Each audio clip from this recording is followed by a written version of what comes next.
Good evening, everyone. Welcome to the November meeting of the Schools Forum in Ealing. We are absolutely ready to get going.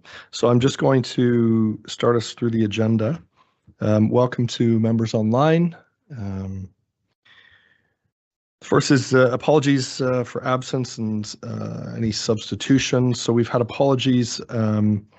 Part of the meeting, Ian Buchanan won't be able to attend, Louise Troy, Mia Pai, Pete Broadbent, and Iram Woolley. There are no substitutions as far as I am aware. Any urgent matters that need to be considered? None have been passed to me. Matters to be considered in private? None have been passed to me. Any new declarations of interest? No, none have been passed to me. We're going to go through the meeting, the minutes of the previous meeting. I'm going to use the document, the public document pack, to go through those minutes, if you don't mind, using the page numbers listed on the bottom of the pages in the pack. So if there are any amendments or edits that you believe are necessary, please do say. We're going to start on the page. We can meet today if you want to. It's up to you. Or do you want to? If you're online, can you just make sure that your microphone is off, please? Thank you so much. We'll go through the minutes of the July meeting. Starting on the public pack, page 3. Any amendments or adjustments? Page 4, page 5, page 6, page 7, page 8, page 9, page 10, page 11. And finally, page 12. No. So then we can take the minutes of the July meeting as resolved. I will sign those and hand them to our clerk. Membership. Okay, so we are going to welcome some new people to the group. So the first is to say welcome to Sarah Donachie, who has replaced Kimberly Herring in the academies sector. So she is joining the meeting a little bit late. She's going to be joining the meeting a little bit later. So we will say welcome, welcome, welcome. Although she's not here, we will welcome her in spirit. We are going to note as well that Iram Woolley has sent a note saying that she's going to be stepping down from her primary school's vacancy, and we'll discuss vacancies in the primary sector at the next meeting. I'd like to also welcome Sean O'Brien, who is our new clerk for the group. So welcome, Sean. I don't know what you did to end up with us, but we're glad you're here. So welcome to the group. We discussed in the pre-meeting, there are a number of members whose term of office is coming to an end in April 2026, which sounds like a lifetime away, but is a blink, as we all know. So we're going to be coordinating behind the scenes to make sure that all the proper procedures are followed in terms of nominations and elections where appropriate to fill those spaces, very likely at the beginning of the new year, but we will take advice on that, as there is also a local election at that time as well that we don't want to overwhelm any of the services with. Was there anything else on membership? I don't believe so. Okay, wonderful. So we are going to now move on to the main meat of the meeting, which is on schools funding. So I'm going to turn over now to the experts. Kim Price. Thank you. Okay, so the report starts on page 15 of the agenda pack. This November meeting of the forum it has a number of purposes. So to advise the forum on the government announcements to date regarding the different areas of the dedicated schools grant for the 26-27 financial year, to consult on the arrangements for the schools block for 26-27, and to seek forum approval on a number of items. So decisions for forum at today's meeting are around the rules that govern the growth fund, top slicing maintained school budgets for certain education functions, de-delegation of certain areas of expenditure from the schools block, the essentially retained funding through the central school services block, and a proposed transfer between the schools block and the high needs block. And then there's a range of other items for noting, and then the report also advises on financial arrangements on which the council are required to consult with schools forum annually. So we'll go through the recommendations in turn. So recommendation 1 is around the early years block. So the recommendation is to note an update on early years funding, and that the authority will seek approval on elements of the early years funding formula in January for the 26-27 financial year.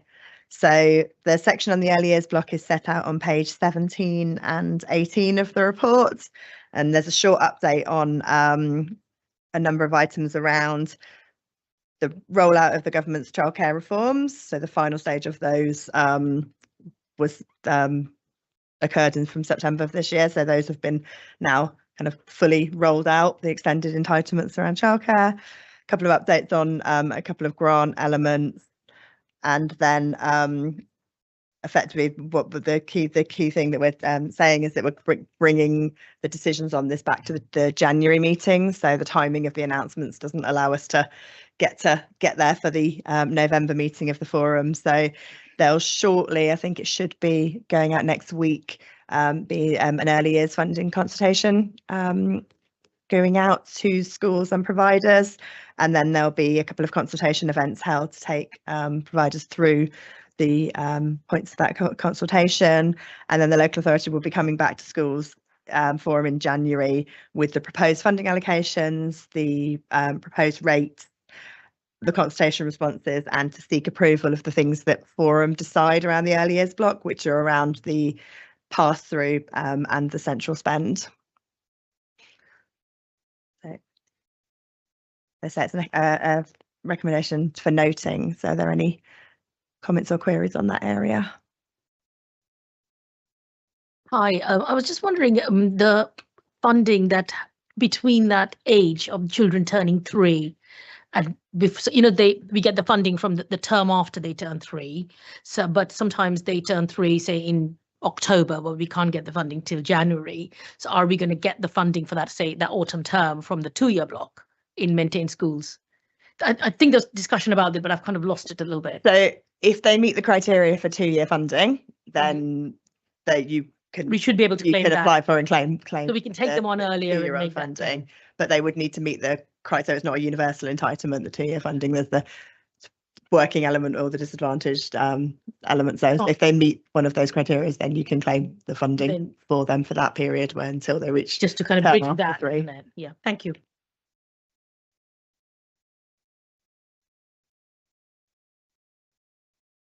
Councillor? Could you just unpack a little bit the pass-through point? Then that paragraph, I think it's paragraph. Yeah. I'm trying to find it now. Yeah, I think it's paragraph 8. I read that paragraph, but I'm not quite sure I quite understand what it is you're saying or what the government is doing. Okay, so there's a requirement within the government funding regulations of how much of the early years block funding needs to be passed through to providers, and the proportion by provider, you mean by providers, that schools, private voluntary nurseries, childminders, and the proportion that can be held back by the local authority for central functions, so the functions that enable and support those areas. That pass-through used to be 95% passed through to schools and 5% held back, but the value of the block has increased quite significantly as those extended childcare entitlements have been rolled out. So what the government have done is change the proportion of the block that can be held back. So that changed to 96% last year, and for 26-27 it's changing to 97%. From the borough's point of view, does that give us cost recovery for the central functions? So the block has increased quite significantly. So last year, for example, 96% of the block was a similar value to 95% of the block the previous year. Yeah. Where that obviously some of those new entitlements has still only just started being rolled out. So the actual numbers that we're going to see next year, there's still some uncertainty around the numbers of children. So the actual size that the block will be, and there's a sort of adjustment in terms of actual numbers as we move through. And we haven't had the government announcements around the early years block yet, so we don't yet know the anticipated value of the block for next year, but we are anticipating that 97% of the block will be slightly less than 96% of it the previous year, so we will need to work within that reduced amount. So there is a cost implication centrally. Yeah, potentially of that, but so the recommendation will that will come to forum in January, and the recommendation that will be in the consultation will be to retain the maximum, to continue to retain the maximum amount, so continue to retain that full 3% to enable us to best manage those functions within the allowable amount. Anything else on the point to note? Thank you. Okay, so recommendation 2 is to note an update on schools block funding formula allocations and consider the proposed funding formula allocations to be used in 26-27. So this is an item for consulting with forum around. The government yesterday announced the initial things around the school funding formula for yesterday. So there are some things that have been announced since the report was written. So I'll kind of cover those as I go through. So what happens from a timing perspective is that the announcements yesterday give some of the there was an announcement in June which set out that the structure of the national funding formula wasn't changing for this year. So the structure of the national funding formula, the factors that are included within that are remaining the same.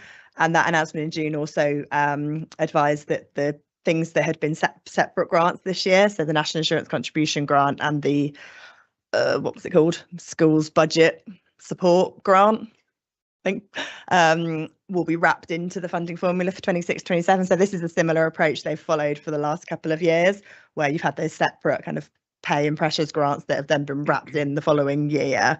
What was then announced yesterday was what the uplift on top of that was. So we knew that those grants were being wrapped in, but that's effectively not new funding. So what was announced yesterday was that there'll be a 2.11% uplift to formula factors on top of that, which is more than we saw last year. So last year the uplift was to factors was between 0 and 1%, varying between factors. This year it's a 2.11% increase to all of those formula factors on top of the wrapping in of grants.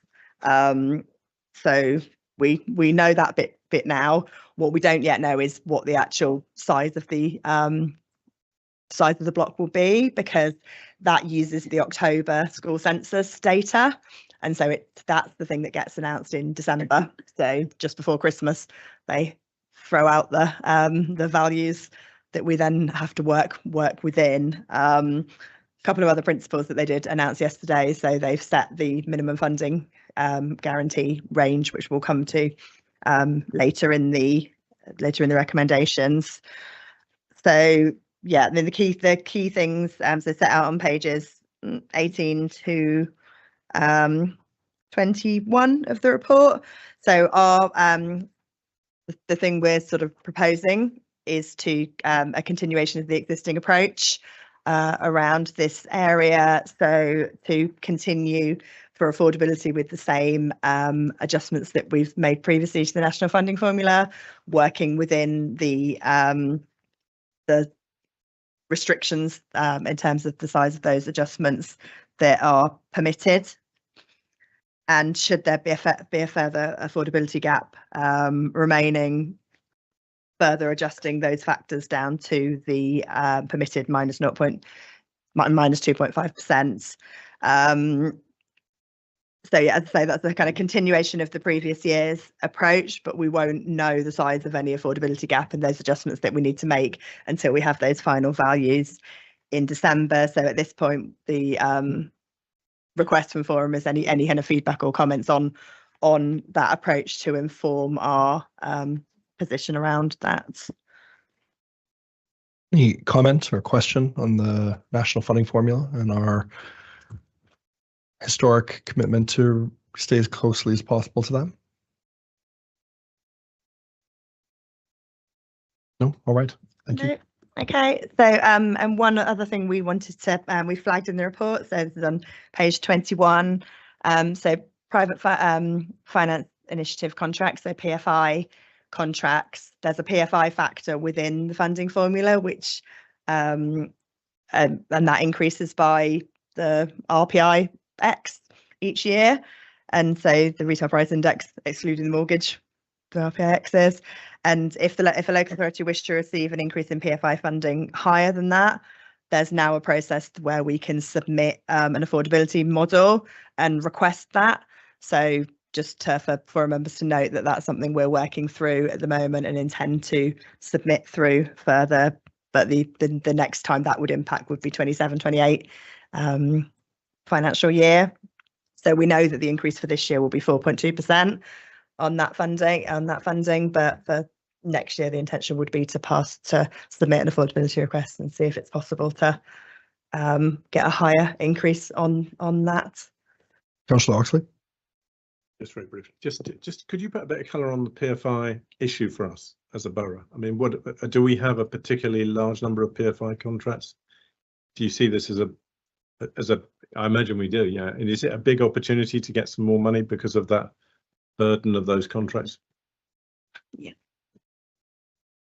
Sorry, Dion. So we have a number of PFI schools, and those contracts are coming to an end in the next 7 or so years' time. So they come to an end at different points. We're not clear in terms of the response that we will get from the DfE, and so we're submitting it because it would be helpful to have additional funding to be able to pass through schools, because there are some particular challenges for some schools around costs, but also where schools have reduced in size and are managing the costs of a much larger school. So we can't kind of put a number or a framing in terms of the opportunity around it, but it's important that we submit something to then understand where we stand on that. And those in 7 years' time will be free of these PFI contracts.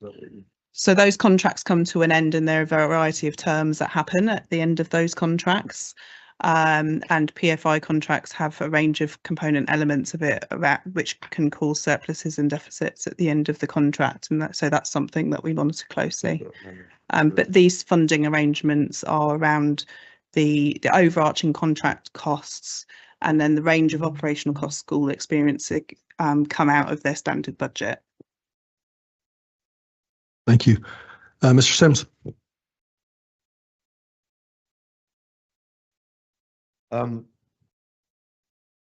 In conversations with a number of schools that have got PFI contracts, the bill seems to be disproportionately high and getting higher as we end the year, as the contract ends. And I know overtures have been made to the local authority, to which the response has been, there's nothing we can do, it's all legally tied in, our hands are tied. Is there any way, is there anything more, is that it, or is there anything more that can be done? Because the schools that are having extraordinarily high bills then have to find the way to make the money, which often ends up in redundancies. And it's not the school's fault, but then that causes issues and disputes. So is that really all that, is there really nothing more that Ealing can do to ensure that the bill that the PFI is getting is reduced? Because some of the conversations I've had that describe it seem outrageous in terms of what they're billing them for. Thank you. Tomorrow, Kim? So there are two main components of the PFI costs. There's a contract costs, and schools receive an equivalent amount of funding for that. So that is a directly chargeable element for the schools, but they receive an equivalent amount of funding for that. And then there are other aspects which are chargeable elements for the provider. So things that a school would ordinarily fund as part of their management of their site and facilities. There's limited room to negotiate on those contracts, and so where there are kind of volume shifts that you can make, you can negotiate around costs, but the substance of the contract remains the same. So we do have ongoing discussions with the DfE in their unit that deals with PFI, with those schools impacted by that, and the SPV, but it's quite a challenging climate and context for those schools. To some extent, the experience of those schools is an experience that a number of schools who are reducing in size have. So there may be elements of it that are less directly in the school's control, but fundamentally there's a significant challenge that schools experience when they're operating on a much bigger site than the number of children they have. And so that is one of the key contributing factors to that being a challenge. The issue some of those schools have is they have no flexibility on what they might do with that surplus accommodation. So some schools might use it for lettings to generate income, but when you have a PFI provider on site, the site is theirs out of school time and they would recover that income. And so there are some challenges with direct costs, but some of the other challenges are the more chunky contributing factors around the flexibility on the income side and then the fixed costs.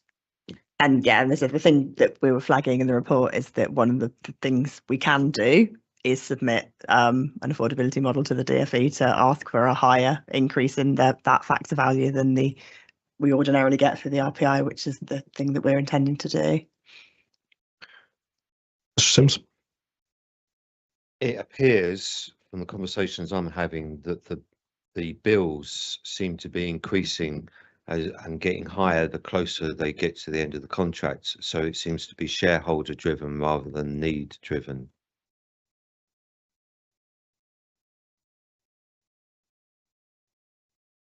So PFI contracts are benchmarked and they're impacted by inflation, and sometimes the actual costs are beyond standard inflation levels. So the inflation that's provided through the school funding formula increases with inflation, but some of those costs move at a faster pace than inflation.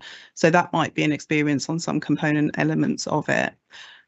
This isn't a decision for Forum, and so those challenges are ongoing challenges that we are aware of and working to support schools where we can on that. The update for Forum is we're seeking to secure as much funding as possible for that component element, and we recognise that there's a pressure. But beyond that, these are operational challenges that schools and the local authority are managing hand in hand. Can I just ask, it's a related point. I mean, these companies are trying to maximise their returns, particularly as the contract's getting towards the end. Are you satisfied that the borough level we're giving enough support to the schools in the interpretation of the contract? Because they're dealing with some pretty sophisticated companies enforcing their contract. Are we satisfied that the contract's being interpreted correctly? So we have a dedicated contract manager for the PFI, and that person works closely with the providers and with the schools. So we have a very good understanding of the contract. The DfE are also engaging with local authorities about the PFI exit because there are risks associated with contracts, even though there are 7 years left. That's a relatively short amount of time for the nature of these contracts. And so it's really important that the quality of service remains at the level schools need, and that the quality of the site and the maintenance of the site is maintained. And so that's something we're monitoring closely.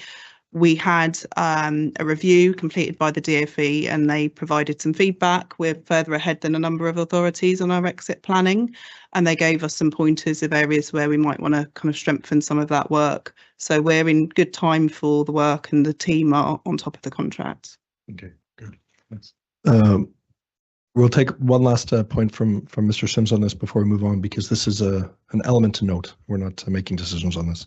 I don't need to a response. It's just when a school finds itself that much in debt because of PFI and they start making redundancies, then the unions will start balancing for strike action. They will be in dispute with the school, but really we're in dispute with the PFI, and that's not an enviable position to be in.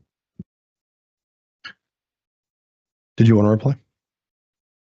Thank you. Thank you, Mr. Sims. Okay, so moving through the recommendations. So recommendation 4 is to note and consider the responses received through the 26-27 school funding consultation. So short bit on this on page 21. So we published a consultation document, as we do, are required to do every year, asking schools to respond to a series of questions around the schools block, high needs block, central school services block, and a couple of other elements. We had 25 responses to the consultation, so 20 maintained primary schools, 2 maintained secondary schools, and 3 academies. So I think we'd hoped for a higher response than that, but it is actually a higher response than we've had the last couple of years. So and yeah, so we still got 25 schools responding to that. In terms of the responses, these are set out kind of throughout the report, and so we'll pick those up under each subsequent recommendation. We'll note here there's been a member over the last maybe 5 years who's made a real stink about the readability and digestibility of these consultations.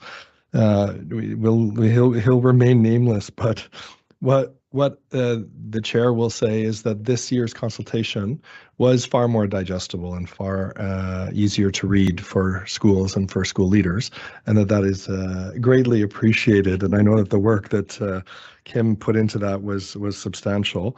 And I think we have a job as forum members, especially those of us that are head teachers, to encourage our fellow head teachers to make positive contributions to these consultations now that they are digestible. So thank you very much to Kim for making those alterations. Thank you. Okay, so going through the recommendations, and we'll pick up the feedback from the consultation through them. So recommendation 5 is a recommendation for considering and providing feedback. So on the proposed value of the minimum funding guarantee, with an intention with a proposal to set the value at a rate that enables school budgets to remain as close to the national funding formula as possible.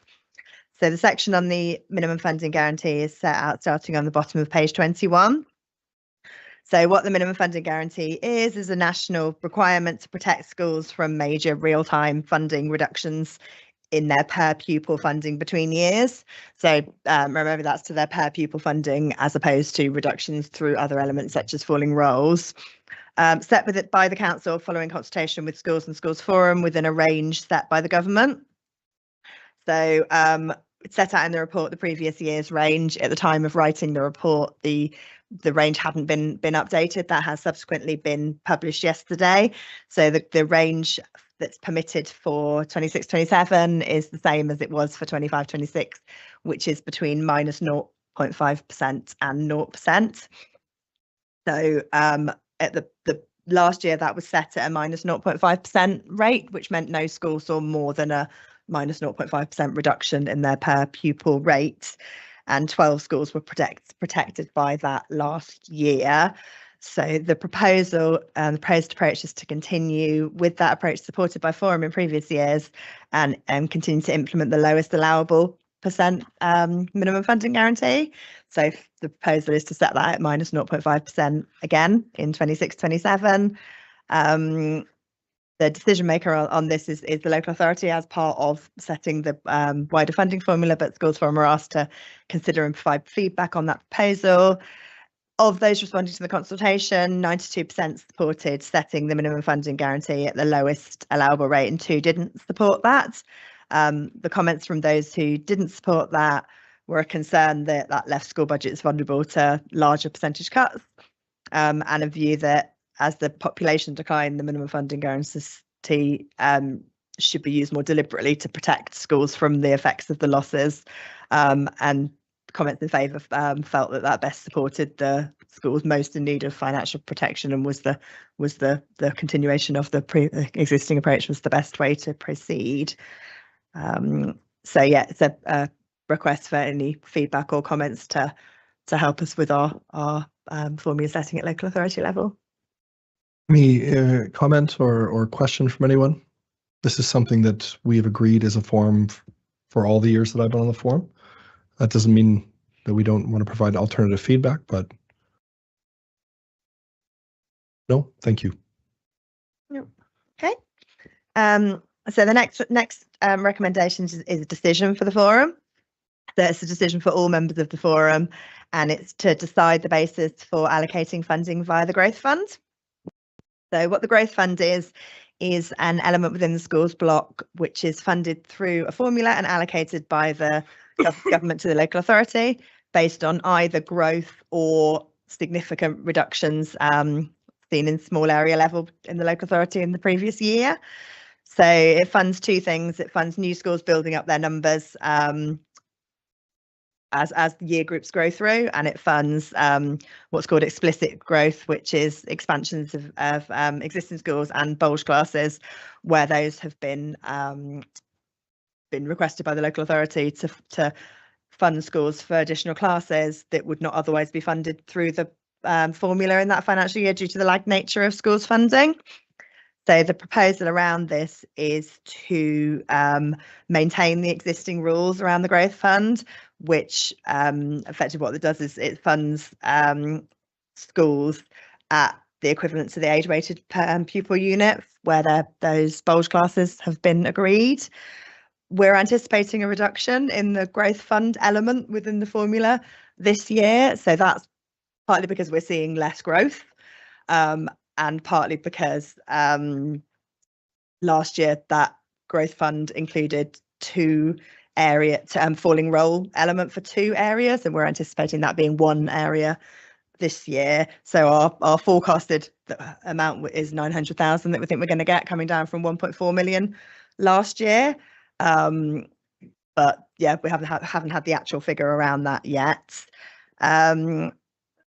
The responses to the consultation, 88% agreed that the LA should maintain the current rules and continue to fund at the equivalent to the age-weighted pupil unit, and 3 schools disagreed with the proposal. Schools disagreeing, the comments were around not supporting paying out for growth in the where we've got spare spaces. So just to kind of set out what that Growth Fund has been spent on in the current year.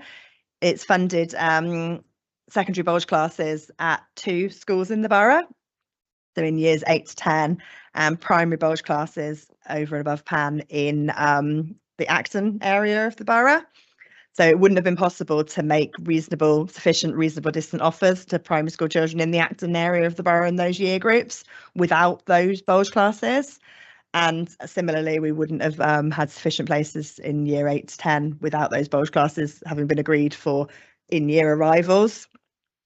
So as numbers continue to reduce and smaller cohorts move through into secondary, we are seeing an increased number of vacancies. We're seeing an increased number of vacancies across a wider number of schools. So it is anticipated that the need for bulge classes to manage in-year demand will start to reduce. But we're also seeing a reduction in the amount of funding we're getting through the formula for that. The second comment was around not believing that Growth Fund should be used to fund bulge classes in academies. So I think it's important to note that in recent years, we were in a position at secondary where the vast majority of secondary schools were full. And so there were only 2 schools that we were able to use or to request bulge classes through, 1 academy, 1 maintained schools in completely different parts of the borough, and it was necessary to agree bulge classes at both of those schools to ensure sufficiency of places at secondary. But important to note, where Growth Fund is payable to academies, the DfE make a corresponding recoupment adjustment for part of that to reflect the different ways academies and maintained schools are funded, so we're not disadvantaged by that. And that those kind of adjustments apply to academies and maintained schools equally. So yeah, the proposal is to maintain that existing approach to growth funding, and then also continue to have the other elements we have within the growth fund, which are set out on page 24. So around additional funding where schools have significant building works and the option to fund mainstream schools who are developing specialist resource provision, funding for leadership capacity in advance of opening. So that was something we agreed with forum members last year, to add that condition into the growth fund. Actually, for this year, because the growth fund has been, the full amount of the growth fund has been required for funding bulge classes or funding the implicit growth of the growing schools, we have that where that funding has been allocated, it's been allocated from the high needs block. So the condition is in there to allow us to allocate it from the growth fund, but where there's pressures on that growth fund, that would be picked up through the high needs block. So yeah, and then the other bit was around the falling role fund. So local authorities continue to have discretion over whether to set a fund to support schools with falling roles, but there's strict conditions around what that can be used for. So that can only be used and allocated where surplus school places are required, again, to meet basic need over the next 3 to 5 years, which is not the position we're in terms of our forecasts at the moment. So if we were to set aside a falling role fund at the moment, basically we wouldn't be able to allocate it out based on the principles that we have to operate that within. So our proposed approach is to continue with not having a falling role fund and continue to support to use that funding through the growth fund to then support with meeting the local authority's sufficiency duty. Yep. So. Okay, so there are 2 questions. And the first question for members is, are there any questions about the way the allocation of funding for the growth fund is set out in the report? That is question number 1. Are there any questions about that? Councillor Mohammed? I just wanted to understand that there's been as you explained, there's been a drop of children in some of the schools that's where it's reflected on the funding, almost £500,000, 1.4 it was the year before. But is this factored in any repairs and remediation within those school buildings that might need some improvements in the formula I'm referring to? Yeah, so schools are responsible for repair and maintenance, and there are components of that will come from their revenue budget. There is a small grant for devolved capital that schools will use for repairs and maintenance and small works, and then the council gets condition funding. And that's a limited amount of funding, and we have a prioritisation approach to that. So critical works that would prevent a school from closing. And so that's how kind of the broader condition of schools is maintained. And then at the larger scale, the DfE delivers programmes. So Islip Manor High School has been rebuilt, Villiers High School has been partially rebuilt, Ellen Wilkin High School has been partially rebuilt because there's RAC. So there are different scales of work. The growth fund isn't funding intended to fund accommodation elements. It principally funds the direct cost of the staff who will be delivering those additional classes. So it will fund the teacher in front of the class. It's not a broader funding arrangement. From those capital works, there are small revenue contributions for staff time, essentially coming into school in the holidays. So there are costs to schools associated with those works, and that's why there's a component element to make a contribution for larger projects. Thank you, Ms. Quinn. Is that okay, Councillor? Thank you. Any other questions about the growth fund and how it's set out in the report? No? Okay, so the second question then is for all members, which is a decision, a vote on the allocation of the fund for the growth fund as it's set out in this report. So we'll do a quick vote on that. All in support of the growth fund as set out in the report? Just a show of hands. You can show your hand online too, we can see you. Yes. Any not in support? Okay, that's all members are in support. Thank you. So if we move on to recommendation 7. So this recommendation is to decide on a line-by-line basis the education functions allocations for maintained schools. So this is an item for maintained school members of the forum to vote on. The item starts on page 24, the bottom of page 24. So the education functions, so there was historically an education services grant, and that ceased in 2017-18, and since then local authority functions for maintained schools, a series of functions are funded from maintained schools budgets through a top slice with agreement of the maintained school members of schools forum, and the agreed amount is a per pupil amount that's deducted from school budget shares after the formula and minimum funding guarantee have been applied. And there's a single local authority required to set a single rate per pupil for reception to year 11 across all maintained primary and secondary schools. So current financial year, that rate is £38.15 per pupil. And the details of the types of services and functions covered by the education functions deduction are set out in Appendix 2, which is an extract from the operational guidance. Table 5, which is at the bottom of page 25, shows the line-by-line provisional budget allocations for, or proposed budget allocations for the education functions in respect to maintained schools at the rate we're proposing, which is £39.49 per pupil. So that's a 3.5% increase on the 25-26 rate, so which was broadly equivalent to the pay inflation pressure for the staff funded from that function, who are paid on a combination of local government and teacher pay scales.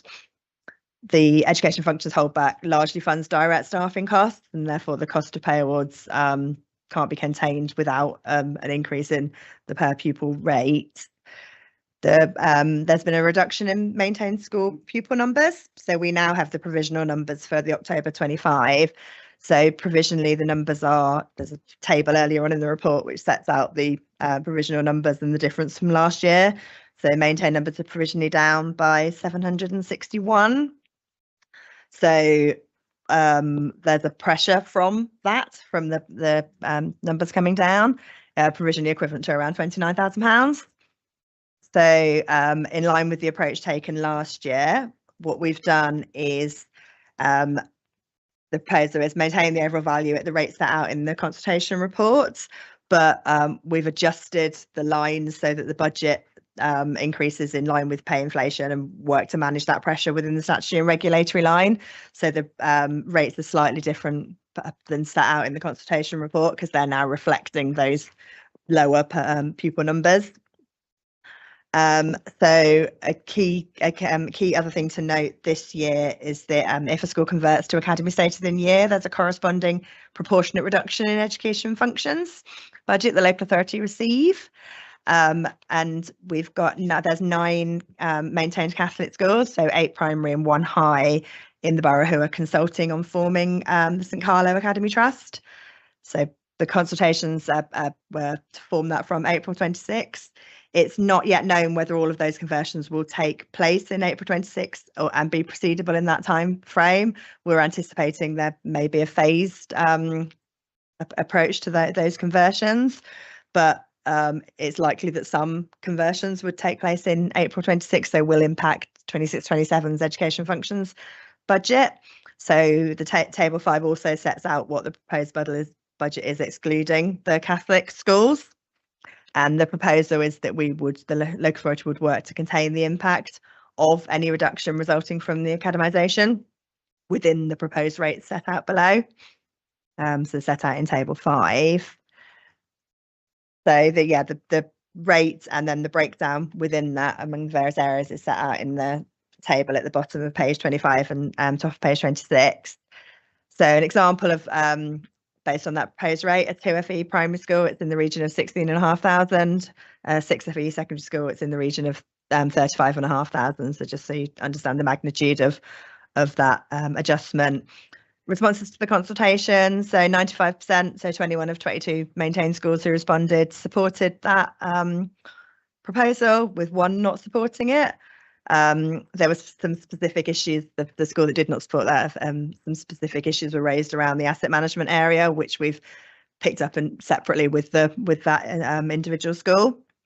And then just to note that multi-academy trusts make kind of similar deductions for services provided by MATs in respect to schools. And while the kind of public information around that's limited, those tend to be much larger than the rate that we're talking about here. So in the region of 4 to 5%, whereas the average is under 1% for education functions and delegations combined for maintained schools. So just so you've got that comparison. So the request for Forum is to approve the proposed rate per pupil as set out in Table 5. And those amounts must be agreed by the relevant maintained school members of the Forum on a line-by-line basis. All right, my favorite two questions. The first is, are there any questions then about the education function allocations on a line-by-line basis? Yes, Councillor Sharma. Given that there's a falling pupil numbers, are the education function lines still correctly costed? Thank you. Given that there's this change and... Kim, tomorrow. So we work hard to reduce the cost to live within the overall funding available to us, but substantially the work is the same, and so there's a limit to how much you can scale up and down the size of resource that you need to deliver that. So the budget and the costs are broadly similar. Yeah. Thank you. Any other questions? Councillor Oxley. Councillor Sharma's point, though, I mean, if I understood it, maybe it's just not very big numbers, but if schools go academy mid-year, it's just prorated down, and I would imagine it's quite hard to flex the costs centrally down for that. So I was surprised that prorated thing was there. I would have thought you would have done it the next year, but you know, that would be one observation I would make. Doing it kind of at the moment, prorating it seems very difficult to manage your budgets when you've got that impact. Yeah, but it kind of is what it is. That's the way the government deal with the adjustments. So we don't have any flexibility around that. But yeah, so we'll need to work to manage those pressures if that's what happens. Any other questions? No? Okay, so we need to go through these on a line-by-line basis, and this is for maintained school members only, please. So we'll start with number on roll maintained schools. That's not a line, of course. But you don't need to vote on it. It's not the right line. I'm reading the wrong line. Statutory and regulatory duties.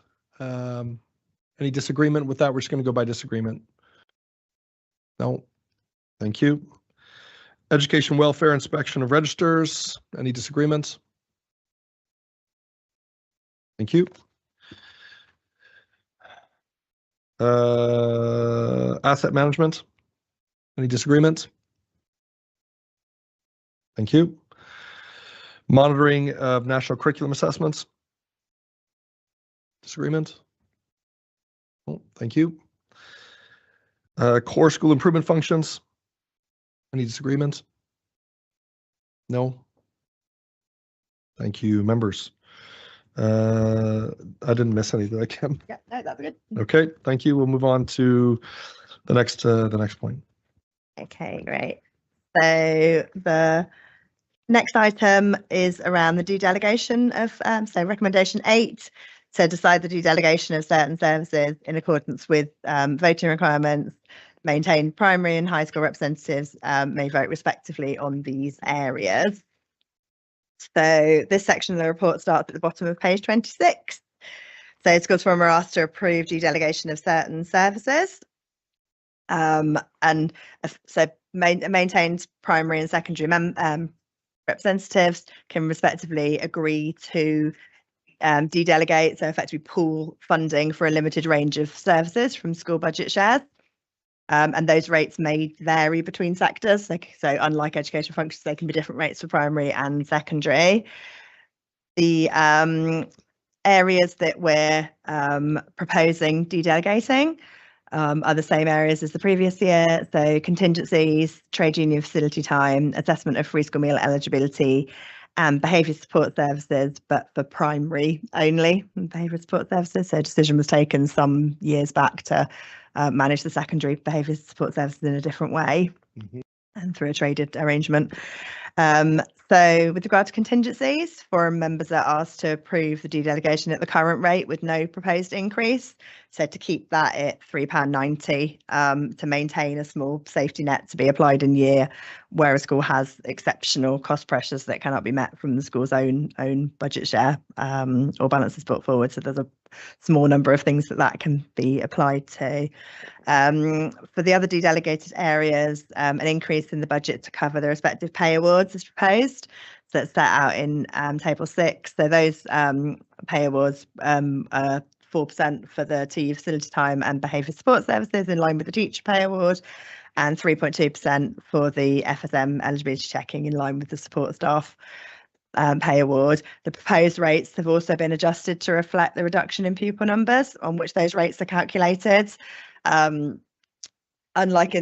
those areas very directly fund staffing, that the only way to sort of maintain the current level of service is to do that, so to adjust for both the pupil numbers and for the pay awards area.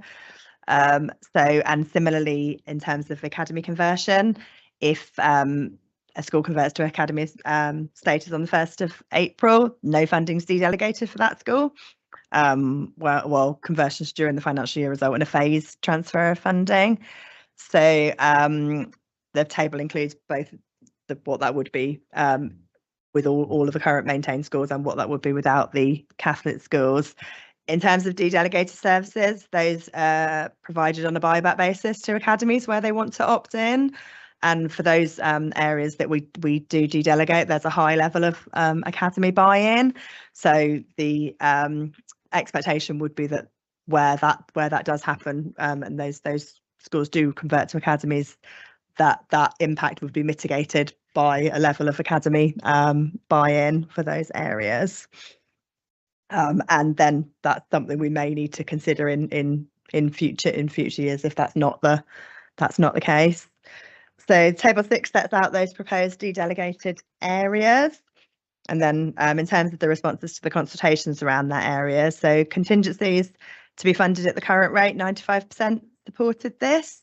There were some queries around that in terms of what was happening to unspent contingency and whether that can then be rolled forward in terms of the comments against that approach.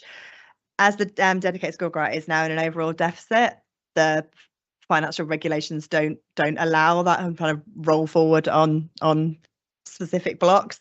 So what happens to any underspend on any one particular block is it forms part of the overall DSG balance position.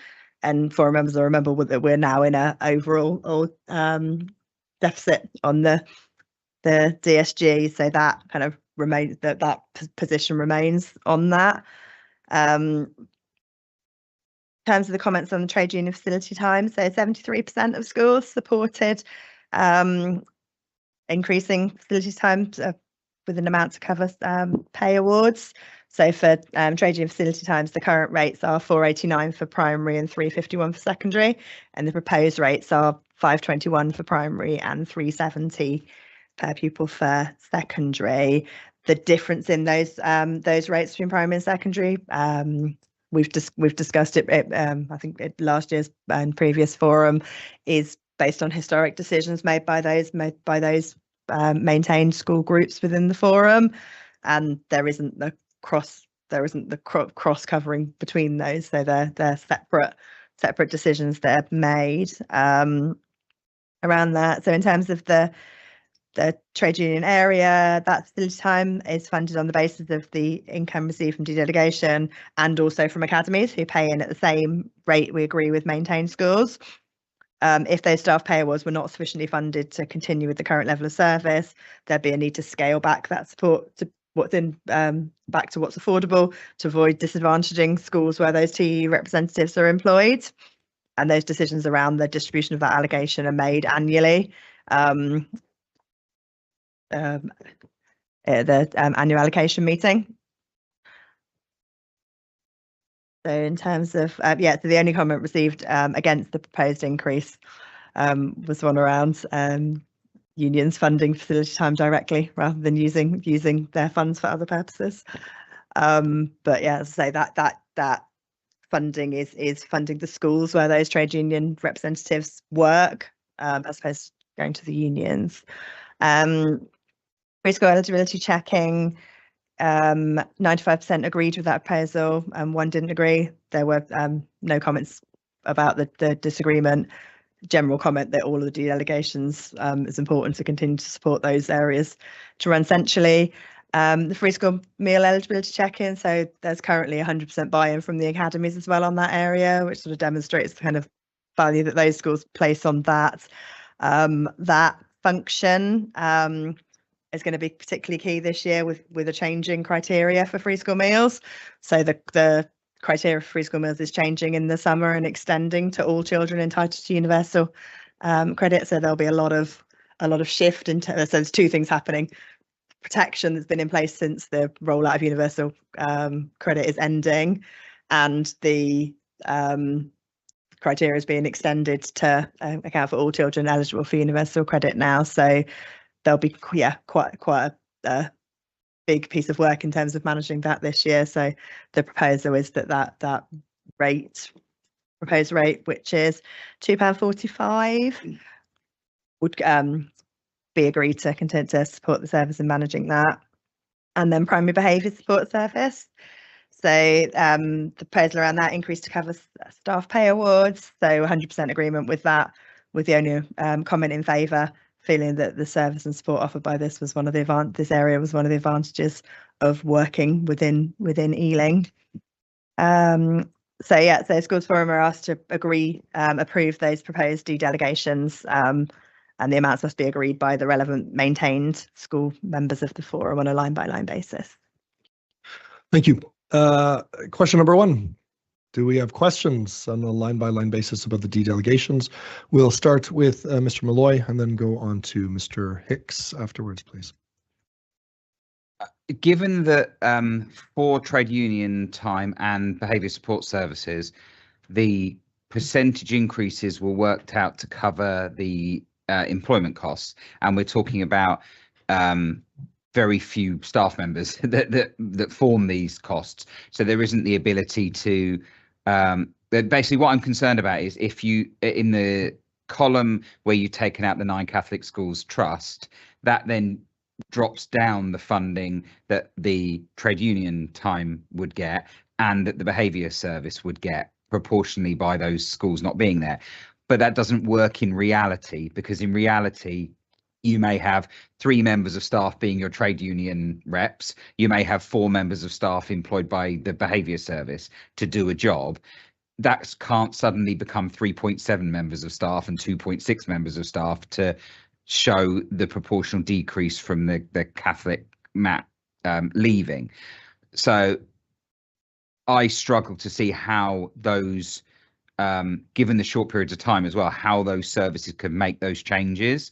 Given that we're dealing with such small numbers of staff and such short periods of time. So I would like to recommend for those 2 lines that actually we keep the level of funding at the same fixed amount, and the proportion that schools pay will have to go up to meet that if the MAT leaves, because otherwise those 2 de-delegated services won't be able to run if they lose that small amount of that percentage of funding from the Catholic MAT leaving. So we'll need to make a decision before we know some of that stuff. So before we, in terms of, we would need to make that decision and submit it as part of our formula in January before we actually know how many of those Catholic schools may or may not be moving to academy status from April. The mitigation around it is that actually those things effectively move to a traded service. So, and I say our de-delegated areas, there's a high level of buy-in. So quite a significant number of the academies buy into the trade union facilities time, and would also buy into John's services as well. So that's effectively the mitigation. It moves from being something that's top sliced from their budget into a traded model. Can we? I have an issue with that though, because if I'm dealing with my school budget and I lose 30 grand off my school budget, it's a nightmare, but I can do something about it. When you're dealing with a budget of, if we take behaviour support services, 0.247 million dropping to 2.17 million, that's 30 grand out of 250 grand. Proportionally, that's a lot. There is no other way these small services that are basically just funding staff members, they're not they can't buy less pencils or something like that. They are just funding their staff. If they don't get that money and not all of the schools buy in, or the Catholic schools, God forbid, decide to do their own behaviour support in-house, all of a sudden these services that schools need are going to crumble. And you've got 100% of people saying they need behaviour support services. You've got 70 odd saying they need trade union facilities time. We're talking about dropping pupil numbers and more schools going on strike and all that kind of stuff. We, like it or not, we need those things and we need to protect them. So my question is there some way that we can, we can write in, it's going to be this % if the Catholics stay in, it's going to be this % if they leave. We will agree both here at Forum that protects those two dedelegated services. Thanks, Jeremy. We'll go to Tamara and then we'll allow Stefan. I think you wanted to make comment as well on this particular issue.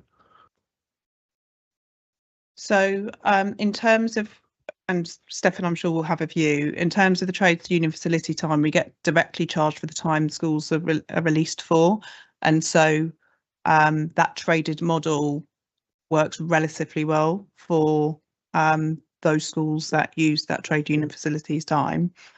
I think one of the key elements of this will be, for kind of irrespective of the direction of travel Forum choose to take around this conversation, those services that are receiving dedelegated funding from the Catholic schools will need to start those open discussions with the interim chief exec of the trust and the schools that are likely to move across.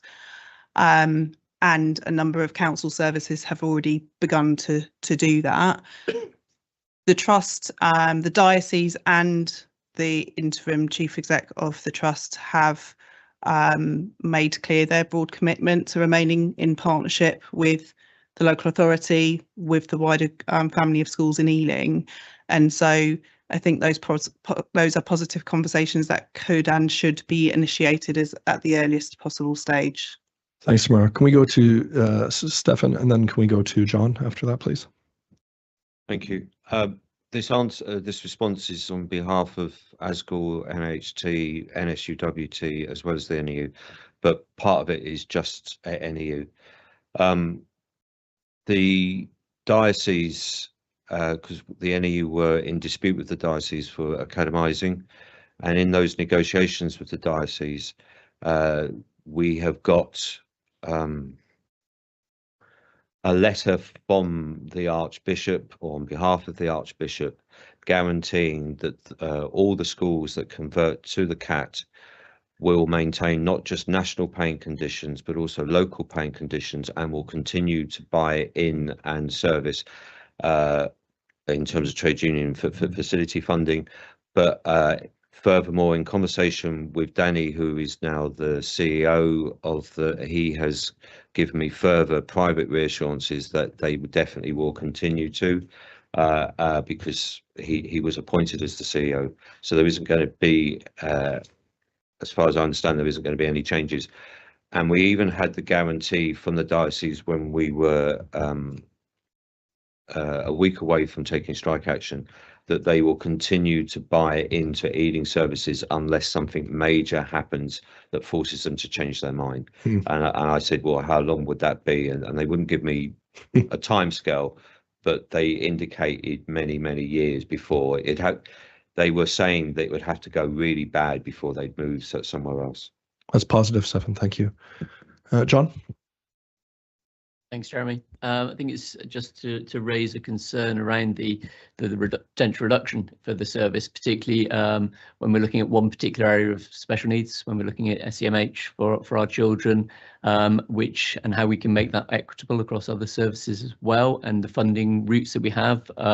This service is being funded through Schools Forum, which is because it can be, but there are other mechanisms for funding services as well. And I wonder whether there's been any consideration to thinking about how that might be made made so that we can make it equitable with other services. Tamara or Kim? I agree with many of Stefan's points. I think it's what's important to note is schools will be making budget decisions each year as individual schools and as a group of schools. And so there may be points in time where those decisions change based on budget context, etc. And so it's massively reassuring, and we're operating on that basis. We still need to be mindful of the fact that those traded services are agreed on a year-on-year basis. In terms of the funding routes, there are a number of funding routes, and so Aretha may want to come in, but we're considering what our outreach offer is across schools, and there are a number of schools involved in that conversation, and so that's a potential funding route in relation to SEMH provision. Also, a funding route is traded services with schools as well, and in a number of boroughs they have a significantly different model to Ealing, where there's more trading happening, and so the fact that we have a dedelegation has reduced the kind of scale of traded services around this area. So that's the alternative mechanism for funding. Aretha, did you want to make comment, or you don't need to, but if you'd like to? I think Tamara covered it actually. Okay, is that all right, John? Any further questions on the dedelegated services by members? No. So I will take us line by line through that, and again, we'll go on a disagree method just for pace and time. I'm mindful.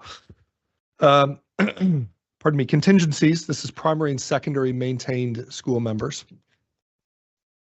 Any disagreement? No. Thank you.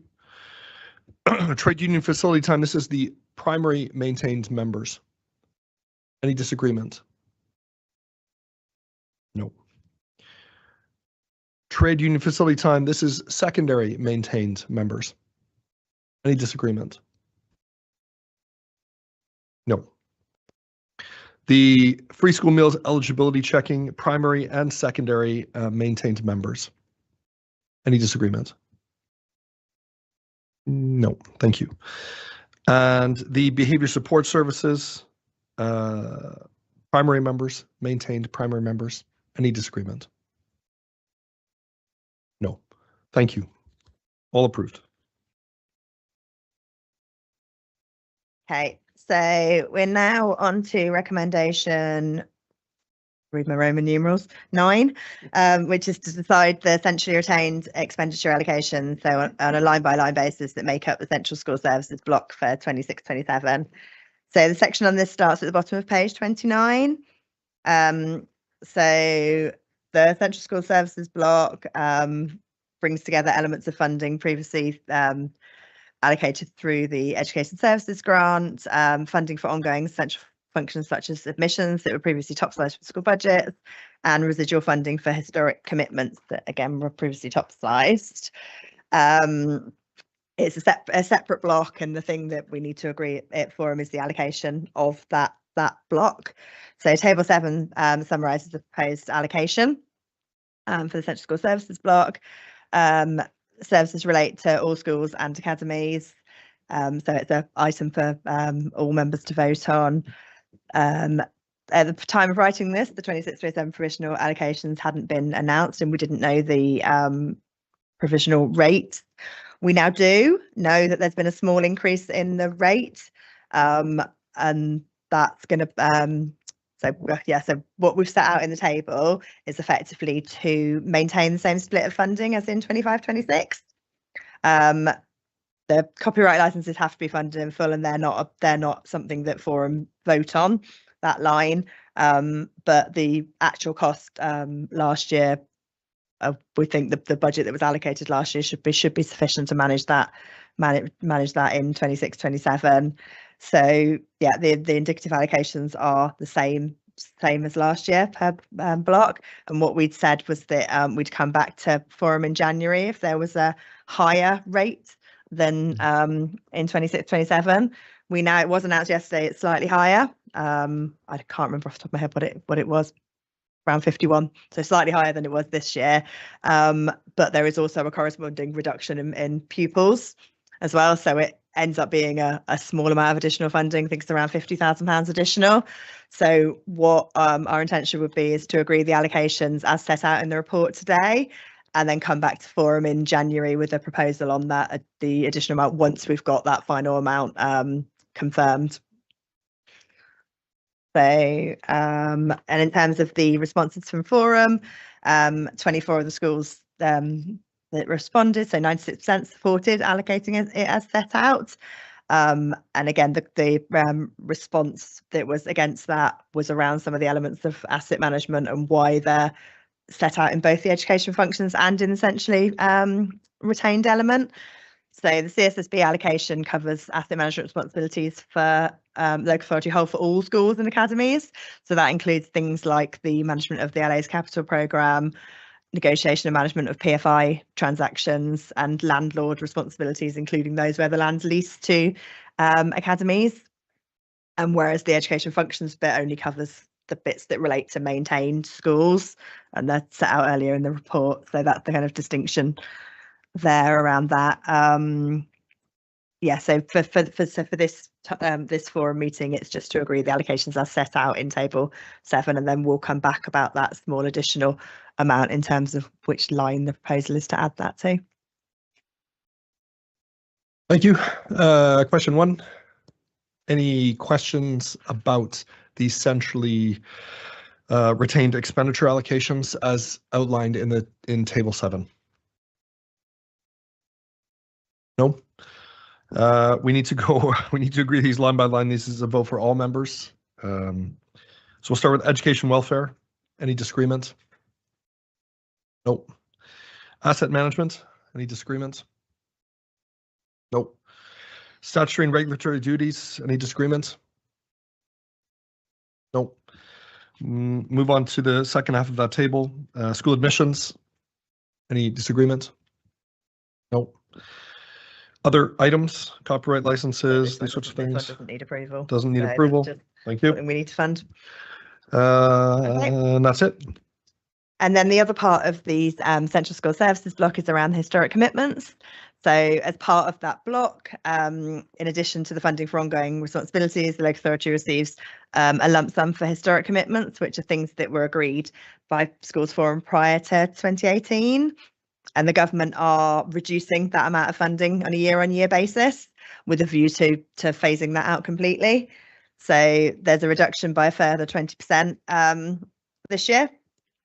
And the proposal is that we continue with the approach we've agreed in the last few years, which is to proportionately decrease each of the areas of that historic commitment funds by the 20%. And that's what's set out in table 8. 84% of the schools responding supported that. Comments in support felt that was important to apply that sort of reduction proportionally to avoid a single service bearing the disproportionate impact. Concerns were raised about the impact on those services that are directly supporting vulnerable children, and advocated the importance of careful phasing to avoid those unavoidable reductions to protect those frontline support. There was a comment around school funding not being able to afford to subsidise these areas. So just to clarify, it is a separate block. It's a separate allocation that can only be used to fund those historic commitment areas. So it isn't otherwise top slicing any schools funding. And yeah, we're not permitted to exceed increase any of those areas. So the most we could agree was what the allocation was last year, but the proposal is to have that 20% proportionately applied. The government have confirmed in this year's the announcements they made yesterday that so what they've been doing is reducing it by 20% each year and saying it's going to phase out. But obviously, if you keep rolling that 20% reduction forward, it never actually phases out. So they've realised that finally, and so they're changing it so they'll hold the baseline at 25-26. So what will happen is that will end up being completely phased out in 5 years. But yeah, for now, there's still £245,000 worth of funding coming through that route. So the approval is required on a line-by-line basis for those historic commitments. Any questions about the historic commitments? No. We'll go line by line. This is all members. The safe services, any disagreement? No. Parenting service, any disagreement? No. Look after children, teaching service, any disagreement? No. Historic commitment savings transferred to high needs, any disagreement? No. Thank you, members. So moving on to recommendation 10. So this is to note an update on the DSG management plan and decide the on the proposed transfer of 0.5% from the schools block to the high needs block. And so this is an item for all forum members to vote on. So there's an update around high needs funding starting on page 32. So provisional high needs block allocations haven't yet been published. We're expecting them post budget announcement, so probably towards the end of November or in December. So we don't know yet how much additional funding we may get. Not anticipating that that's going to be a significant increase in funding on high needs, sadly. But yeah, we'll know that once those announcements have been made. I mean, we talked at length about the high needs block in the April meeting of the forum. High needs funding continues to be a significant challenge, and the growth of EHCPs and the budget pressures are both national and local issues. Number of EHC plans and requests for assessment continues to increase. So the council are now maintaining over 4,500 education, health and care plans, which taken together with the increasing complexities, placing considerable pressure on the high needs block. As reported to forum in July, Ealing's high needs block was overspent in year by £5.5 million, and there were some underspends in the early years block that netted that off. But in terms of including the carry forward, the DSG deficit was 5.6 million at the end of last year. One thing that does need correcting in the report, so for the minutes, is that under the financial implications, it says that the statutory override, which is currently in place, ends in March 26. So that's actually been extended through to March 28 in terms of the impact on wider council budgets.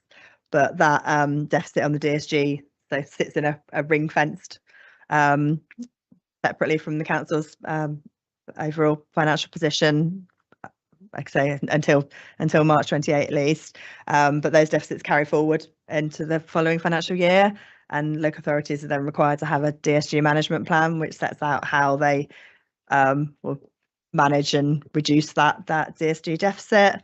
So that's the plan we brought to forum in April, and we'll come back with an update on that plan probably at the April meeting of the forum next year. Which points is that, Kim, just for the minutes? Where are we at? Point 88. So in the current year, at the end of quarter 2, the net overspend is projected to increase to and be around 12 million, which is in line with the position set out in the plan that we brought to forum in April. And that would increase with the carry forward, that would increase the cumulative position to around 18 million.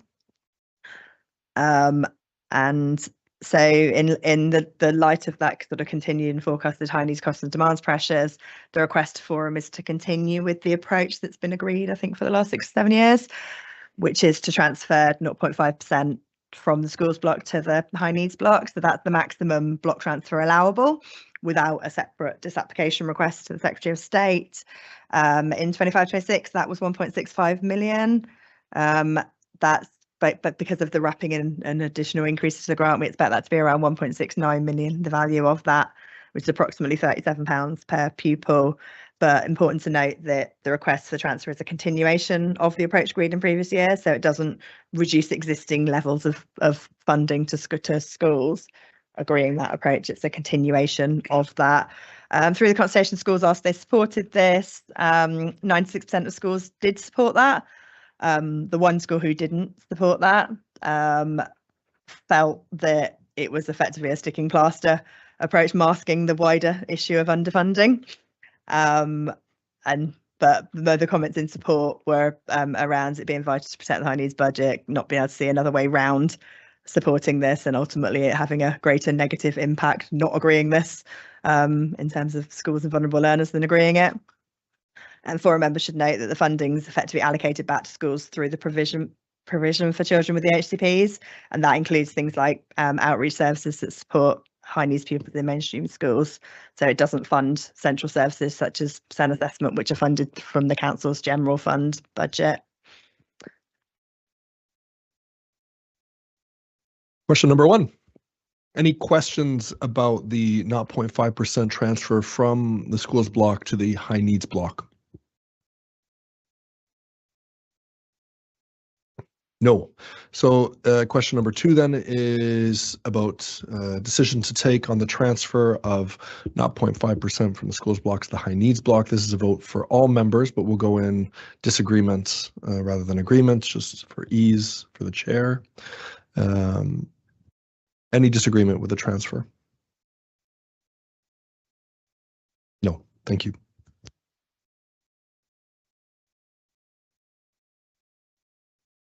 Thank you. Okay, so recommendation 11 is just a quick one to note the notional SEN budget composition.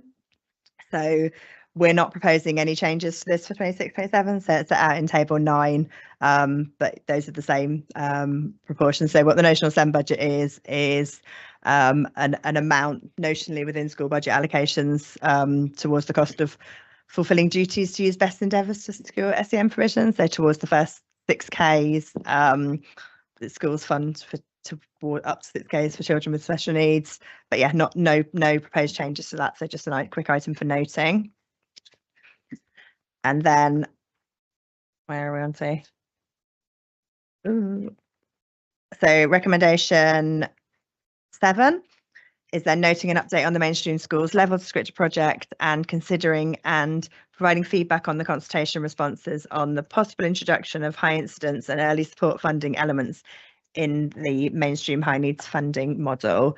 So in terms of an update on the level descriptors model, that's set out in points 97 to where are we? 97, 98 of the report on page 34, 35. So we've talked a bit about this at previous forum members meetings. So that mainstream level descriptor project is an ongoing kind of project working through a new descriptor model for funding mainstream school top-ups. And one of the things that could also be part of that of a mainstream schools funding model, well, the two things, so a model of kind of targeted or high incidence funding and a model of early support funding. So these are areas that some that are permitted within the funding regulations to set aside a pot for those, and some other boroughs have those. So we asked 2 questions in the school funding consultation this time round around what schools' views were on introducing a high incidence fund with a level set at a threshold that provided some additional funding for schools with the 10%, around 10% of schools with the highest level of education, health and care plans, and a proposal around introducing an early support fund model. So there were really mixed views that came back from schools on this. So around half of schools supporting the introducing those 2 elements, sort of just over a quarter not supporting it, and just under a quarter being not sure about it for both the elements. So we wanted to bring it back to forum for forum members to know and to ask for forum members' views on those areas, and particularly in terms of informing kind of next steps in terms of our approach around those.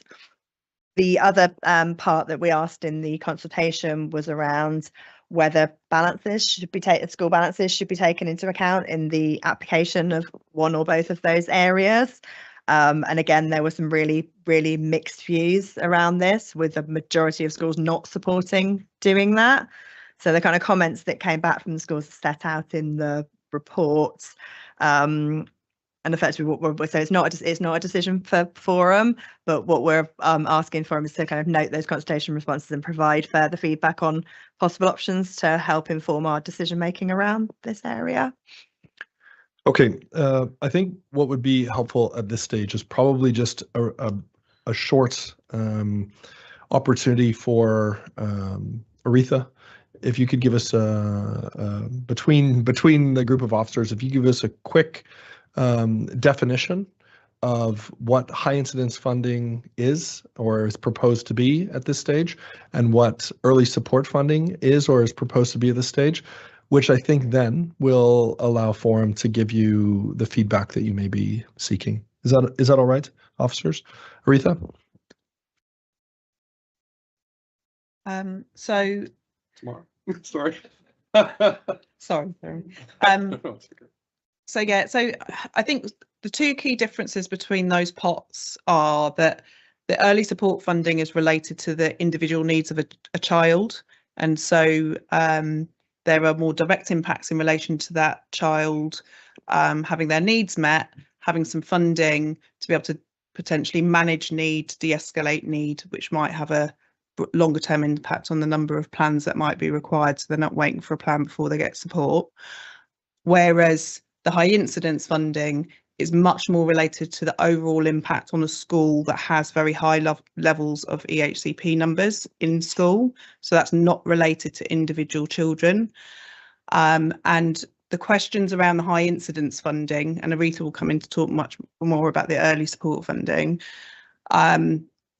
is that we used to have a SEND support fund, which essentially was a high incidence fund previously, and Forum agreed to end that funding because broadly there were high numbers of plans in a much larger number of schools, and so the level of funding was immaterial overall, and so that funding was ended and it was just applied more broadly to high needs outreach, various other things. The fund, what we've set out in the consultation document, is that fund, if schools were keen to have a fund, that would target the very kind of highest number of plans proportionately across, as Kim said, 10% of schools, but that it would also consider the range of contextual factors, which also might be a reason for allocating additional funding. So where a school has a very large balance and a high number of plans, should we be making an additional discretionary contribution in those circumstances or not? And what would the intention be around that? And so that's why that was one of the questions in the consultation document. So from the local authorities perspective, and from Forum and previous kind of conversations about balance control mechanisms, I think Forum is keen that schools spend their balances on children while they're attending school. And school balances will be formed of a range of funding sources, including high needs block funding that might not have been spent. And so we would not want to be providing additional funding in circumstances where schools had significant balances. There was mixed responses to that in the consultation document. There have been some really useful questions in relation to what we're trying to achieve by creating a fund. As I've said, it's not related to the individual needs of children. It's primarily related to the broader school context. And so some schools are experiencing financial challenges for a variety of reasons, including the level of need within their school.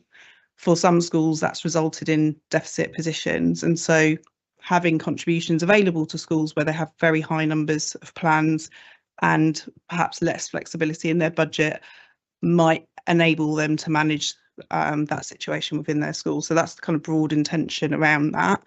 Some boroughs have a fund and have for a significant amount of time. Some boroughs don't have it, and so it is discretionary. It's important that we consider this periodically because the circumstances in the borough might have changed and it might be something the schools are keen to progress. So that's why it's been included within the consultation document this time. The previous fund was ended a number of years ago. Thanks, Tamara. Kim? And I think one thing that's important to note is that there's not kind of new pots of money for either of these things. So it's effectively the same high needs block, same pot of money. It's about how we choose to prioritise and apportion that. One of the feedback coming back from a lot of the schools who either didn't support or had further kind of queries and questions and weren't sure was around whether that was whether that funding is better prioritised for top-ups and children who have education and care plans, or whether actually it's better prioritised for supporting those schools with the really high numbers of plans and or for an early support fund. So I think that's some of the sort of tension coming back from schools to if we had a finite block of money, it'd be great to do all of these things, but actually because we don't, are these areas that schools want to prioritise or not in the funding formula? Aretha, did you want to add comments? Yes, I think Tamara's helpfully outlined the high incidence one, but the early support funding mechanism is slightly different. That is against pupils. So you'll note that when we spoke in April about the DSG management plan, part of that was to really focus on early intervention, to get in at the earliest point before the escalation, and a plan that then leads to support and a lot more intervention. So that early support funding was a mechanism to support schools to deliver earlier intervention. We haven't figured out the details in terms of criteria because that needs to be co-produced. But that pot of money was to support the early intervention, stand up to de-escalate some of the needs of the plans and try and get in at the earliest point. And one of the things that we're looking at as a local authority team in children's services is coordinating some support around SEND, social care and health, like speech and language, to mechanise that and make sure there's provision that's available to schools to then use that money to buy into, otherwise it doesn't work. So that's going to take a lot more consultation, a lot more figuring out in terms of what that spend looks like, but that was the mechanism by which we wanted to allow for that early intervention to happen. Thanks, Aretha. Okay, so now we've had a bit of a flavour of what these elements are. I'm mindful of the time, and post this point, the next element that we're going to be discussing is the clawback, which also raises members' interests. So what I'm going to say is we'll give this 10 minutes for discussion, question, query, and then we're gonna bring it to them because it's not our decision. This is for feedback for the local authority. So if we've got if we've got 10 minutes to fill, we'll fill it. If we don't, then we'll move on. But I don't want to allocate any more than 10 minutes now that we know that, if that's all right. Anybody have a question, comment, feedback that they would like to give to officers? Emma. Hello. I have so many questions still, even though I've asked a few already. I'm sorry. I think probably the first thing that strikes me is that we've just agreed that we're going to delegate the 0.5% of the high needs funding. Does that go into this pot of money? And then, so after it's in that pot of money, then we don't have any say over what happens to it once it's there. Is that correct? Tamara? So the transfers across to the high needs block, and that funds a whole host of things. So there's not an inventory of things the 0.5% funds. And so any funding related to a high incidence fund or an early support fund would come from the overall part. The aim would really be, though, needs to be around kind of, it's an investor save essentially in very transactional terms, improving outcomes for young people. But the funding should enable us to contain spend in other areas, particularly around the early support fund. I think there's a slightly more tenuous link between the high incidence funding and what that means for the wider system and the wider spend within the system. So I think that's something that we need to consider more carefully collectively about whether that's something to prioritise funding around. It would need to be decided on each year. So from a local authority perspective, because we set the high needs budgets each year, and so that would be something that comes back around. I'm not sure I answered your question, Emma. I think there's also probably, to add to your response, if you don't mind, the 0.5% transfer is also somewhat notional for us, because it's if we decide as a group not to make that transfer, which is within our gift, that the local authority would very likely write to the Secretary of State, who would overrule our decision based on the circumstances of the funding in the deficit. Could, but would, yeah. So we have that opportunity to make that decision, but it's likely that it would be taken out of our hands if we decided against it anyway. Aretha. Yeah, just to answer, I think the point about no control over where it's spent.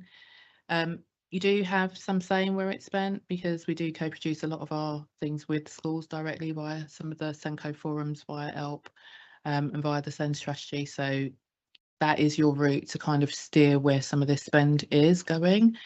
For example, the outreach is via ELP. We've got the SEND strategy, which does look at different elements of support going into schools, and we're just about to go and rewrite a new one. So there is mechanisms for you to feed back in, whether it's indirectly or directly, to how that is allocated and spent, and where we do prioritise some of the monies against the priorities that we agree in the SEND strategy. Is everybody always invited to all of those groups? Everyone's always happy to have everyone at the groups. They're well publicised, but if you want to be involved in a more meaningful way, I mean, we've got a map that we have created of events over for the rest of the academic year. So that will be circulated via EGFL, and people will be able to sign up. We've just done a load of parent events and continue to do so as well. So there is a mechanism and a route to feed into some of the strategic direction. And in terms of what's going on? In terms of these specific items and the mainstream funding model more widely, they're kind of there's a working group with schools where we're kind of co-producing and working through these elements with schools, which has got quite wide representation, but not a huge amount of head teachers on that group. So there's sort of Senkos and resource provision leads and other and inclusion leads and other school representatives. But yeah, that's the kind of forum where we're having some of these more in-depth conversations about these elements and informing those decisions around the new mainstream funding model. Thank you. You may have more questions. I might just wanted to see if other members have, just because we're 4 minutes into our 10. That's all right. John? Hi. I'm just wary then, in terms of the high incidence funding, we've heard this and we've had this already in terms of SENIF and the STEP funding. My only kind of questions are, how will you want this to be kind of spent for the schools? What formula will dictate kind of who has high levels of VHCP numbers, and how are you going to ensure that it's kind of spent in the way that you want when the schools get those funds? Sean, tomorrow. So for the high incidence funds, we wouldn't be dictating how that's spent, but the mechanism and the principles around that are what essentially we've consulted on, and we would appreciate feedback on, even outside of this meeting, if you guys have additional thoughts around that. The key would be, from our perspective, targeting that funding at the schools that have the very highest proportion of plans. And so we've suggested 10%, it could be 5%, that's one of the criteria we'd want to set. So feedback from schools will be helpful. We haven't set an overall pot of funding for it, and that would be scaled based on how we can prioritise the funding we have available. And so what we're really focusing in on is what the principles would be to create that criteria. But I've already described the balance consideration around that too. So that wouldn't be prescriptive. I think Aretha, I don't know if you have a bit more information on the early support fund, because that's the STEP fund and the early support fund substantially will be the same thing. And before you say Aretha, would it also be helpful to identify what it is that's being funded in this particular, in the high incidence fund? From recollection, what we're talking about funding is the £6,000 notional amount of money that sits within schools' budgets for a proportion of plans above a threshold. So it's I mean, it may have changed. I missed the last meeting, but that's what we would be talking about funding. So if you had in your school 4 plans that put you in that top percentage above the threshold, then you could receive £24,000 in additional funding if you fall into that category. Just to be clear on what, to give it a real life example.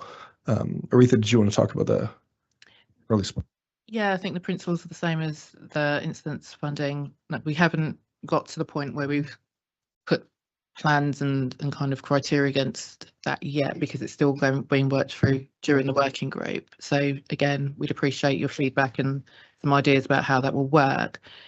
but because it is linked to a pupil, it's slightly different. And so we would be expecting to see something coming from that. So what is the impact of the intervention that you've put in place? And how has that supported that child to sustain, you know, whatever they need to sustain in order to access the curriculum more broadly at school? So that's the sort of flavour that we'd be going for. Similarly with the CENF, that's what we're putting in place as well. So we're going to be asking for that feedback against the pots of money that we do issue for two reasons. One, we want the child to enjoy and succeed and everything else at school, and we want it to be helpful. But the second thing is we want to actually know what works as well. So it enables us to do a bit more strategic thinking about and put money against the things that we know have the greatest impact. Thank you. Jamie. A really quick one, and it's not a question, so you'll be happy. I just want it noted that the levels of agreement of yeses on this are far lower than everything else, which I think I would like the local authority to take note of the fact that head teachers are quite clearly saying, we're not sure about this. We want a lot more transparency about how this works. Just really take note of some of the things they've said there about gaming the system and pursers and how are you ensuring equity and how are you ensuring that this is the best way to spend high needs rather than just giving it out in the current way that you're doing it. So I would just kind of really strongly encourage all of those things that Aretha was saying about the opportunities that other groups have to feed into this and to do as much of that as you can, so that if you do decide to go ahead with this, it is actually done properly and it doesn't lead to head teachers being very upset with the model that was put in place because it's perceived as unfair or not transparent or helping a friend of, you know, whatever, basically. But so no question. Okay, thanks, Jamie. Any other questions or feedback about the high incidence fund or the early support fund that's being rumbled with a little bit?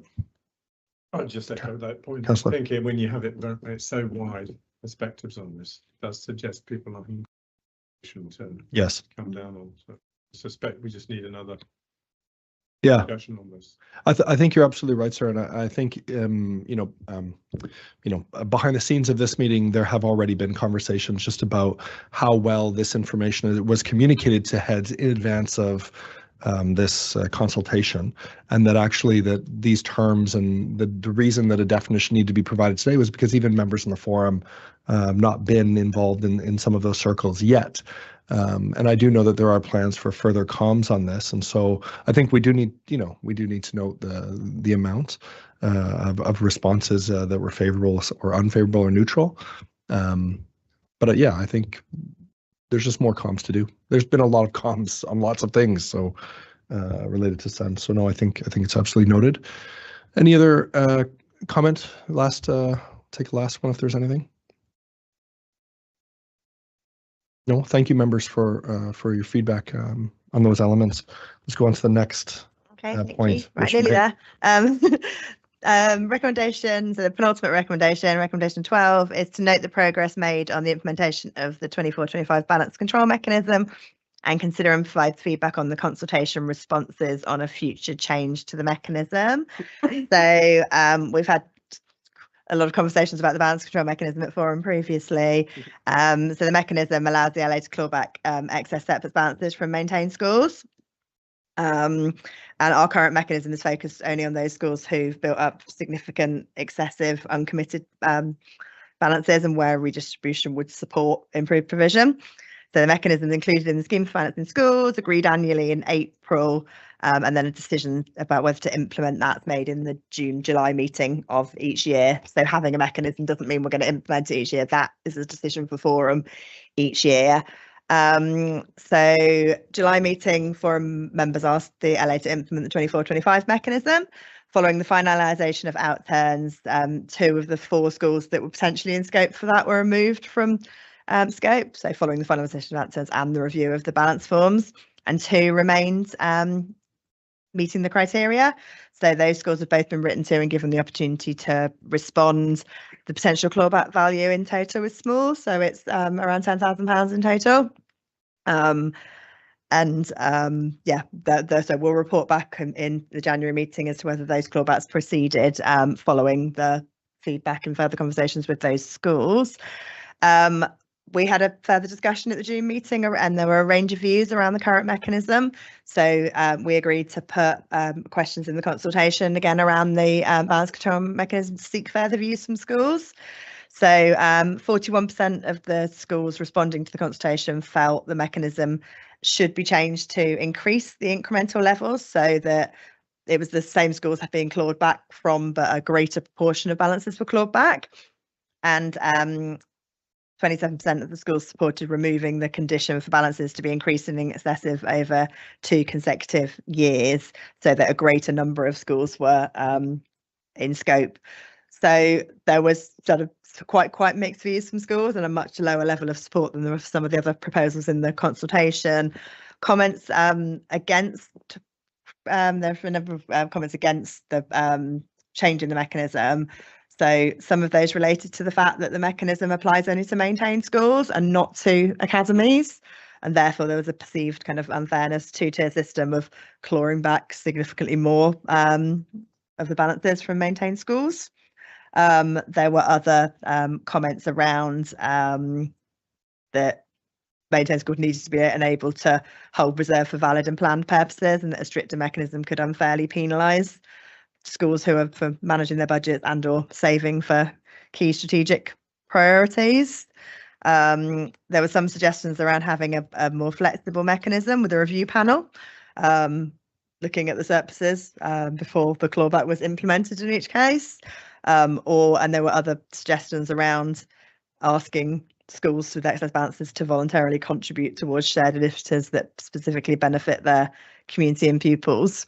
There were some sort of suggestions of other things that could be done, but yeah, quite a low level of support for actually changing the mechanism to increase the amount clawed back.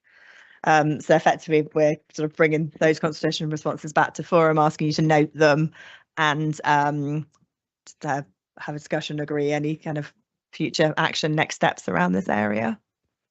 Thanks, Kim. Any feedback on the balance control mechanism as it stands, or perhaps should be in the future, for which this chair will remain relatively quiet today? We'll go Jamie and then John Bailey. Just to note that less than half of the schools that responded wanted to do anything. So I think if we're representing our schools, we should just leave it as it is, because no one wants to change it, or not enough people. Half of 25 schools. John Bailey. I agree, even though it's a small number. I still feel, and it's not just me, that the actual amount that's clawed back is just ridiculously low.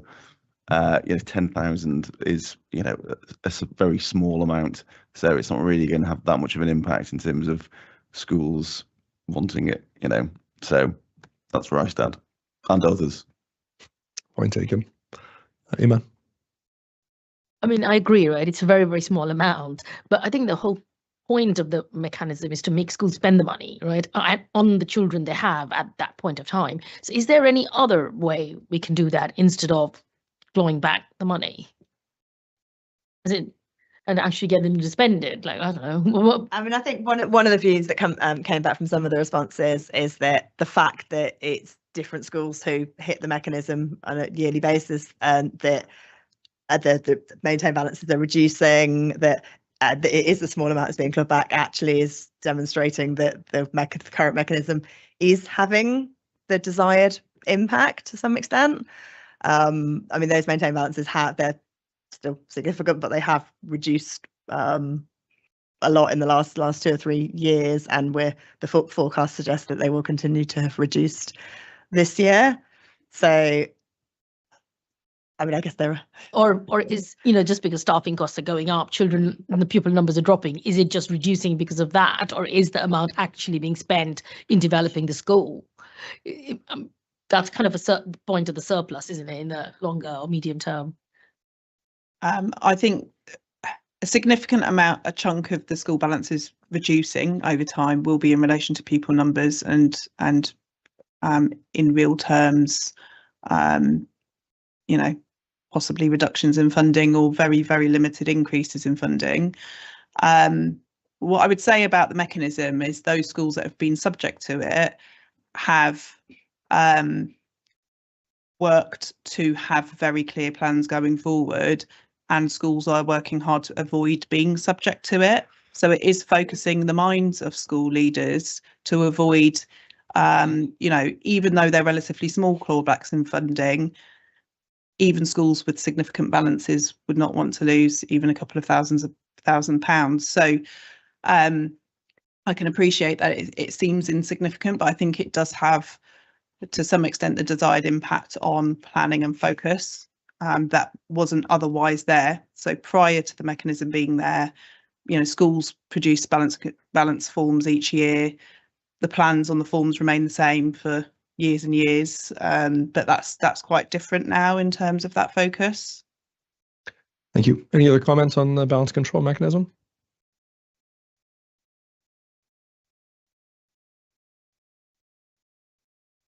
Okay, thank you. And then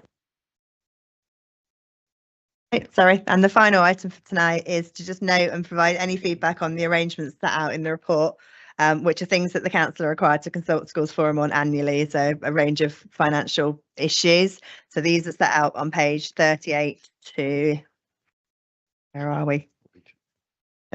40 of the report. So there's no change to these arrangements. So they're substantially the same as the arrangements set out in last year's report, but yeah, it's a requirement for us to consult Forum on those annually. So if there were any comments or feedback on those areas, now's your opportunity to tell us. Would anyone like to comment on the things that we are to be consulted on as the Schools Forum? No. Wonderful. Well, that brings us to the end of the 7th item on the agenda. Thank you to Kim Price and to Tamara and to Aretha this evening for making sure that we were absolutely clear on all elements of the agenda tonight and all the items that we were consulted on and voting on. It was very thorough and absolutely expert as usual. Thank you to all of you. This was a long one tonight, and we were sharp, and the comments were helpful and gave great feedback, I think, to our officers. Our next meeting is not in 2025. It is in 2026, the 22nd of January 2026. That's all right. And I hope all of you have an absolutely wonderful holiday when it arrives. I can't believe I'm saying that in November, but it's the next time we'll see you. Have a lovely holiday when it gets here. Have a very happy New Year. Thank you so much for your time and contributions, and we will see you in 2026. Thank you so much.